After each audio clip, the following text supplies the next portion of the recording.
नमस्कार, NS24 में आपका स्वागत है। मैं इस समय मौजूद हूँ ओझा कार्यालय। जी हाँ, 285 विधानसभा मैसी से समाजवादी पार्टी के प्रत्याशी माननीय के ओझा जी के कार्यालय पर। जी हाँ, अभी वो नामांकन करके जो है यहाँ पर पहुंचे हैं और बहुत सारे समर्थकों ने नारेबाजी करते हुए और उनको इस बार जिताने की अपील भी की है। और लोगों से अभी बहुत सारे लोगों की बाइट भी हम आपको दिखाएंगे कि उनके साथ मौजूद सहयोगियों ने किस प्रकार जनता का हौसला बढ़ाते हुए इस बार 285 विधानसभा मैसी ही नहीं पूरे उत्तर प्रदेश में समाजवादी की सरकार बनाने का संकल्प भी लिया है। इसी कड़ी में हमारे पास एक नौजवान युवा साथी बैठे हुए हैं जो जिनका नाम मैं जानता हूँ आकाश सिंह जी हैं और समाजवादी लोहिया वाहिनी छात्र सभा, हाँ, समाजवादी छात्र सभा के जो है अध्यक्ष भी हैं। ठीक है, अभी हम इनसे थोड़ा सा कुछ शब्द अभी ये नारेबाजी कर रहे थे। कार्यक्रम के दौरान हमने देखा कि ये नारेबाजी कर रहे थे और नारेबाजी में ये बोल रहे थे कि मतलब 80% हमारा है, बाकी 20% में सबका बंटवारा है। तो आकाश सिंह मौजूद है, थोड़ा सा इनकी बातों पे हम थोड़ा सा कटाक्ष करना चाहेंगे, इसलिए कि अभी अमित शाह जी ने उधर क्या कहते हैं गाजियाबाद में मीटिंग करते हुए और जनसभा करते हुए और कई बार कई अलग अलग जनसभाओं में बोला है कि मतलब 80% और 20% का खेला होगा। लेकिन आकाश सिंह जी बैठे हैं तो इनसे थोड़ा सा जानेंगे 80-20 का क्या है सिस्टम, थोड़ा बताइए। सर्वप्रथम मैं आपको प्रणाम करता हूँ। मैं आकाश प्रताप सिंह, युवा समाजवादी पार्टी का कार्यकर्ता हूँ जी। जो मैंने कहा, मैं नारा लगाता था, मैं आपके 80% हमारा है, बाकी में बंटवारा है, ये हम नहीं कह रहे हैं, ये हमारे महसी की जनता कह रही है कि इस बार समाजवादी पार्टी के प्रत्याशी आदरणीय श्री कृष्ण कुमार ओझा जी को भारी मतों से 1 लाख से ज्यादा वोटों से हम विजयी बना करके विधानसभा में भेजने का काम करेंगे। और हमारी जनता आज कह रही है, आज आप देख ही रहे हैं। और आपने जो एक बात कही कि जो अमित शाह जी कहते हैं 80 हमारा है, बाकी 20 में जो कुछ भी है, उनको बता दें उनके नेता गांव में जब जाते हैं तो जूतों की माला पहनाई जाती है। जो झूठे जुमलेबाज हैं भारतीय जनता पार्टी के, जब इनके नेता गाँव में जाते हैं तो उनको जूतों की माला पहनाई जाती है। आपने देखा, इनकी गाड़ियां ढकेली जाती है।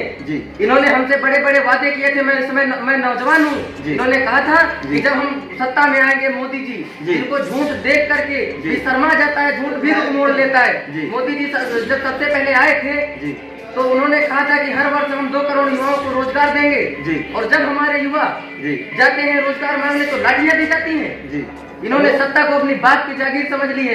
ऐसा नहीं होगा।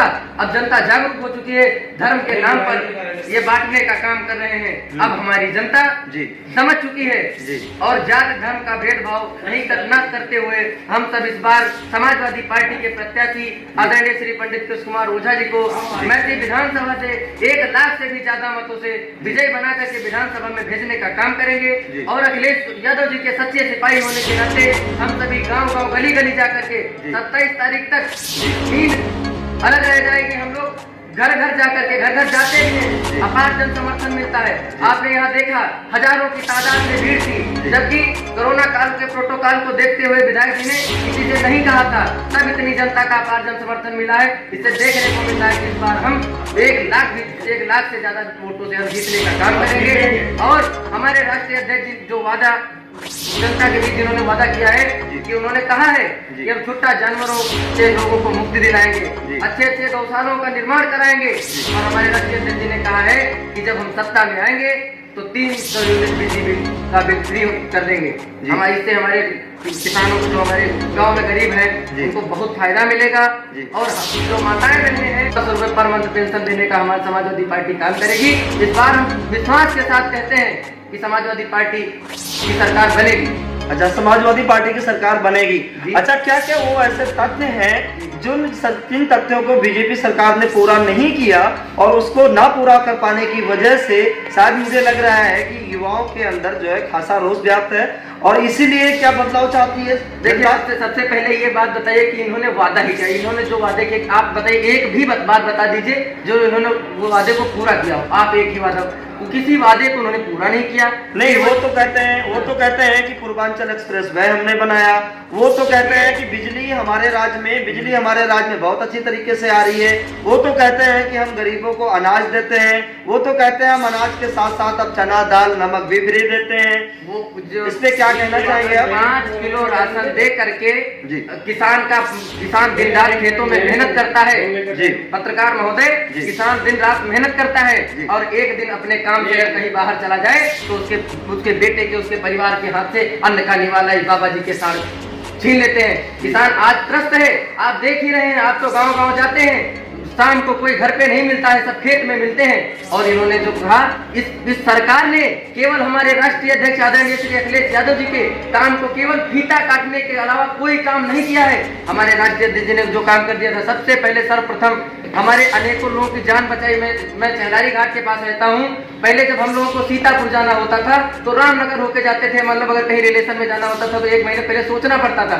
हमारे राष्ट्रीय अध्यक्ष जी ने पुल का निर्माण करा करके हम लोगों को आंगन में एक तरह के समझे कि सीतापुर हमारे घर के बगल में हो गया है। और इसी मतलब हम ये कहते हैं, वादे के साथ कहते हैं, आज हमारे देश का युवा कह रहा है, आज हमारे देश का नौजवान कह रहा है, आज हमारे देश का किसान कह रहा है कि इस बार हम बदलाव चाहते हैं, इस बार हम बदलाव चाहते हैं। आप बताइए किसानों के हित में इन्होंने क्या किया? इन्होंने केवल इनके मंत्री के बेटे ने किसानों के ऊपर गाड़ी चढ़ाने का काम किया है। एक बहन का, लखीमपुर में एक बहन का चीरहरण हुआ, इन्होंने नारी सुरक्षा की बात की थी। 1090 हमारे राष्ट्रीय अध्यक्ष आदरणीय श्री अखिलेश यादव जी ने दिया था। केवल इन्होंने क्या किया है, नाम बदला है।